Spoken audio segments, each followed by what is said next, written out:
everyone, welcome back to your own channel Active Studies. Today we will study your chapter Political Science Class 12 NCERT.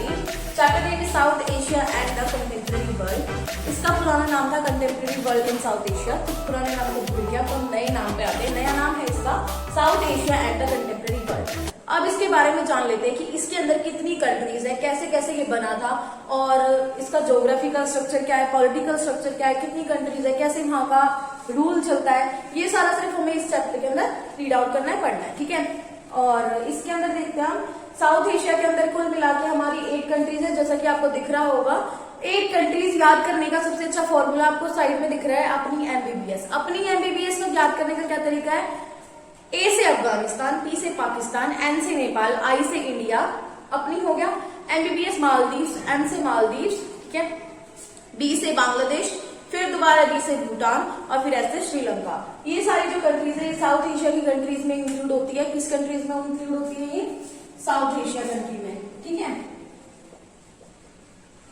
South Asia countries में ये include होती है. फिर हमारा आ जाता है geographical structure of south Asia की countries का. क्या है? नॉर्थ में जो है हमारा, नॉर्थ में सबसे ऊपर, अगर आपको मैप देखना नहीं आता तो मैप का भी देख लेते हैं. कुछ बच्चों को होता है नॉर्थ, साउथ, ईस्ट और वेस्ट. तो नॉर्थ में जो है हमारा हिमालय माउंटेन है. हिमालय जो हमारे हिमालय पर्वत है वो है हमारे नॉर्थ में. और अगर आपको ये ज्योग्राफिकल स्ट्रक्चर हिंदी में पूछना है तो इसको बोलेंगे भूगोलिक ढांचा. भूगोलिक ढांचा, ठीक है. भूगोलिक ढांचा इसको हम हिंदी में बोलेंगे. इसके नॉर्थ, साउथ, ईस्ट, वेस्ट में हम देख लेते हैं. नॉर्थ में आ जाता है हमारा हिमालय, फिर साउथ में आ जाता है हमारा हिंदू ओशियन, और फिर हमारा वेस्ट में आ जाता है, वेस्ट इस साइड है तो इधर आ जाएगा अरब ओशियन, एंड जब ईस्ट में आपको पता ही है bay of Bengal, you all know. ठीक है.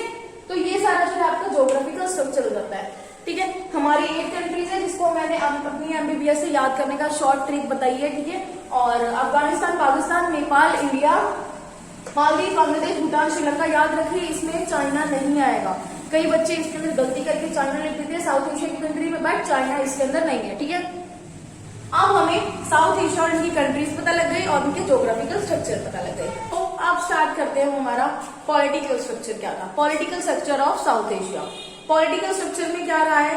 पॉलिटिकल स्ट्रक्चर जो था साउथ एशिया का, उसके अंदर हम सारी जो कंट्रीज थी उसके जो पॉलिटिकल स्ट्रक्चर, मतलब उसके अंदर कौन सा रूल है, वो सारी चीज पढ़ने वाले हैं. अब इधर देखिए पॉलिटिकल स्ट्रक्चर में सबसे पहले इंडिया और श्रीलंका की बात कर लेते हैं, क्योंकि श्रीलंका और इंडिया एक साथ ही आजाद हुए थे. ठीक है. तो 1947 में इंडिया हो गया था और 1948 में श्रीलंका आजाद हो गया था. दोनों ही ब्रिटिशर्स की कैद में थे. इंडिया एंड श्रीलंका की जो डेमोक्रेसी है वो उनकी इंडिपेंडेंस के बाद से ही है. ठीक है. अच्छी जो डेमोक्रेसी है वो श्रीलंका और इंडिया में ही है. ये एक एग्जाम्पल दे दिए, क्योंकि डेमोक्रेसी जो है वहां पे इंडिपेंडेंस के बाद से, आजादी के बाद से. फिर आता है पाकिस्तान और बांग्लादेश. पाकिस्तान और बांग्लादेश का हम अलग अलग पढ़ेंगे, पर अभी हम इकट्ठा पॉलिटिकल स्ट्रक्चर पढ़ रहे हैं. तो पॉलिटिकल स्ट्रक्चर जो पाकिस्तान का है और बांग्लादेश का है थोड़ा कंफ्यूजिंग है, क्योंकि वहां पे डेमोक्रेसी भी हो जाती है और मिलिट्री रूल भी लग जाता है. It totally depends on the public. ठीक है.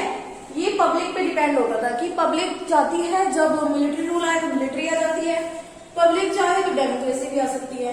तो वो टोटली डिपेंड होता है उनकी जनता पर. डेमोक्रेसी जो है वो नेपाल के अंदर कब स्टैब्लिश हुई थी? आपकी 2006 के अंदर. डेट जरूर याद रख लेना. 2006 के अंदर आपकी जो है डेमोक्रेसी वो स्टैब्लिश हो गई थी. फिर बात करते हैं हम भूटान की. भूटान के अंदर आपकी है मोनार्की सिस्टम. मोनार्की सिस्टम जो है वो भूटान में है तो, बट धीरे धीरे वहां पे भी राइज हो रहा है किसका? आपका डेमोक्रेसी का. ये लाइन लिखेंगे तो अच्छा थोड़ा इम्पैक्ट पड़ेगा, बट वही बात है, अगर आपको नॉलेज चाहिए तो नॉलेज आपको इसी चीज से मिलेगी. टिक द करेक्ट आंसर आएंगे जरूर पेपर में, बट कुछ नहीं पता किस टाइप से आ जाए. ठीक है. तो ये सारा पॉलिटिकल स्ट्रक्चर हो गया. इसमें एक जगह नहीं थी तो एक जो कंट्री है उसके बारे में मैं आपको बता रही हूँ, वो है आपका मालदीव. मालदीव जो है यहाँ पे लिखती हूँ मालदीव्स का, मैं कहाँ लिख देती हूँ यहाँ पे मालदीव्स. यहाँ पे 1968 से किस चीज का रूल है? सल्तनत का. ठीक है. सल्तनत है यहाँ पे 1968 से, बट यहाँ पे 2005 में आपकी डेमोक्रेसी स्टैब्लिश हो गई. 2005 के बाद से आपके मालदीव्स में भी डेमोक्रेसी है। इन दोनों कंट्री में डेमोक्रेसी है। पाकिस्तान बांग्लादेश में बोथ डेमोक्रेसी है, मिलिट्री रूल है। डेमोक्रेसी जो है नेपाल में 2006 में हो गई थी स्टैब्लिश, और मोनार्की जो है वो है भूटान के अंदर, और वहां पे भी राइज हो रहा है किसका, डेमोक्रेसी का। बट जहां बात आती है मालदीव्स की, वहां 1968 तक सल्तनत था, उसके बाद 2005 से बाद से वहां पे डेमोक्रेसी स्टैब्लिश होगी। That's all about the political structure of south Asia. ये टोटल पॉलिटिकल स्ट्रक्चर था। अब हम एक एक के बारे में पढ़ेंगे, एक के साथ एक के रिलेशन पढ़ेंगे, कैसे रिलेशन थे। श्रीलंकन कॉन्फ्लिक्ट पढ़ेंगे, श्रीलंका का कॉन्फ्लिक्ट कैसे क्या रहा है, क्यों रहा है। अब हम पढ़ने वाले हैं हमारा एथनिक ग्रुप्स। एथनिक ग्रुप्स क्या थे, ठीक है। एथनिक ग्रुप्स में क्या थे, दो टाइप के ग्रुप्स थे। श्रीलंका की बात कर रहे हैं इसके अंदर। श्रीलंका जो है हमारा साउथ एशिया का कंट्री है, ठीक है। तो सिंहला और तमिल दो टाइप्स के एथनिक ग्रुप्स होते थे, ठीक है। दो टाइप्स के एथनिक ग्रुप्स होते थे, और जो सिंगला होते थे, लिखा है these are the proper citizen of Sri Lanka. कहने का मतलब ये है, कहने का तात्पर्य ये है कि जो सिंगला थे वो प्रॉपर सिटीजन थे, वो शुरू से ही श्रीलंका में रह रहे थे। That's clear. अब हम बात करते हैं हमारे तमिल पे। तमिल कौन थे, तमिल जो थे ये किससे रिलेट करते थे, इंडिया से। अब ये इंडिया से रिलेट क्यों करते थे, इसके पीछे एक स्टोरी है, हमारे बहुत अच्छे जो ब्रिटिशर्स रहे हैं उनकी, ठीक है।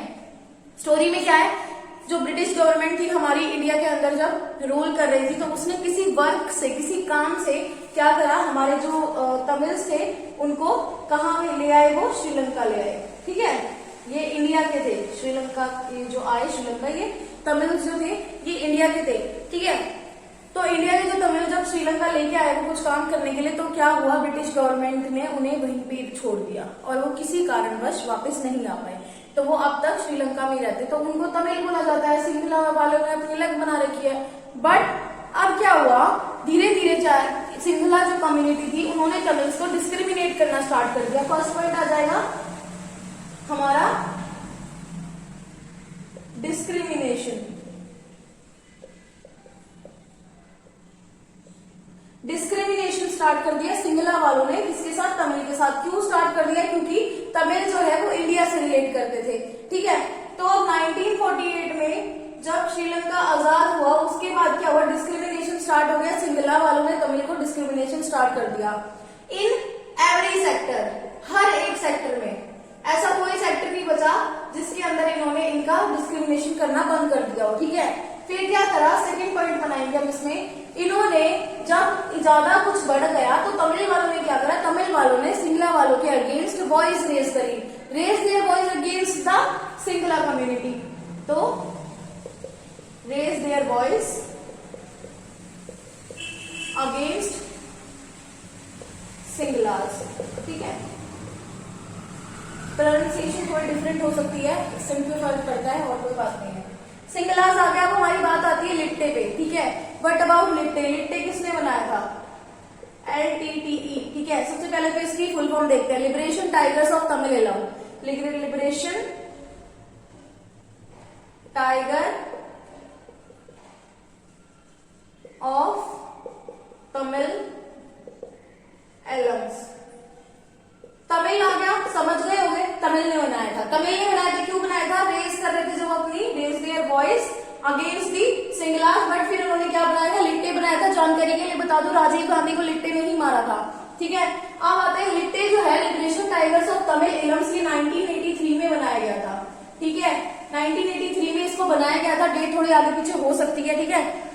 1983 में लिट्टे को बनाया गया। फिर उसके बाद क्या हुआ, लिट्टे जो कम्युनिटी है वो स्ट्रॉन्ग होती चली गई, और वो इसके अगेंस्ट हो गई, दोनों के बीच में कॉन्फ्लिक्ट जो है रेज हो गए, ठीक है। अब कॉन्फ्लिक्ट रेज हो गए, उसके बाद क्या हुआ कि जो तमिल्स थे उन्होंने स्टार्ट कर दी एक न्यू कंट्री की डिमांड। तमिल ने क्या स्टार्ट कर दी, न्यू कंट्री की डिमांड।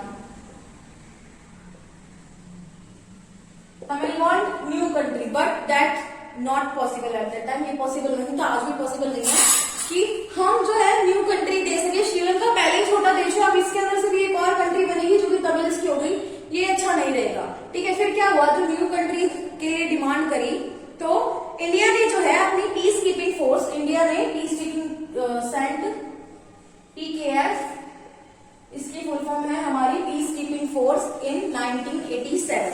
1987 में जो इंडिया ने है अपनी पीस कीपिंग फोर्स को भेज दिया था, ठीक है। जब इंडिया की जो पीस कीपिंग फोर्स है वो वहां पे चली गई थी, कहां पे, टू श्रीलंका। और जानकारी के लिए एक बात और बता दूं, श्रीलंका का जो पहले का नाम था उसको बोलते श्रीलोन, ठीक है।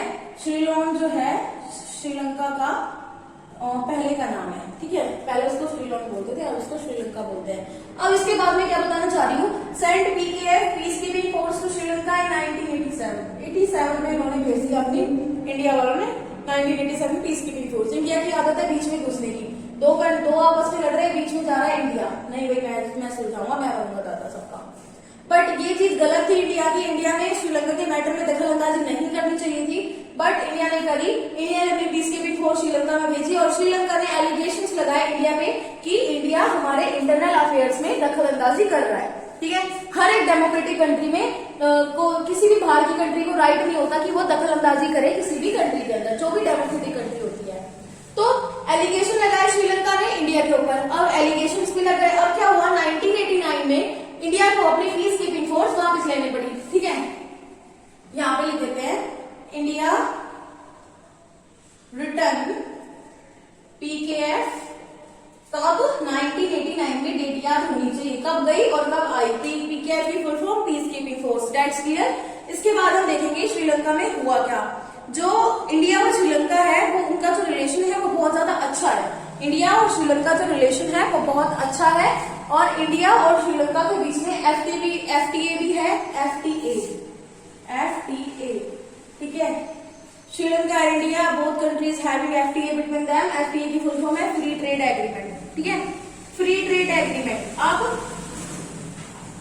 जो श्रीलंका है वो ऐसी पहली कंट्री थी जिसने लिबरलाइजेशन को अडॉप्ट करा था, ठीक है, और वो कंट्रोल करती है अपनी पॉपुलेशन को पूरी साउथ एशियन कंट्री में। लिबरलाइजेशन जो था फर्स्ट कौन सी कंट्री में आया था, श्रीलंका में।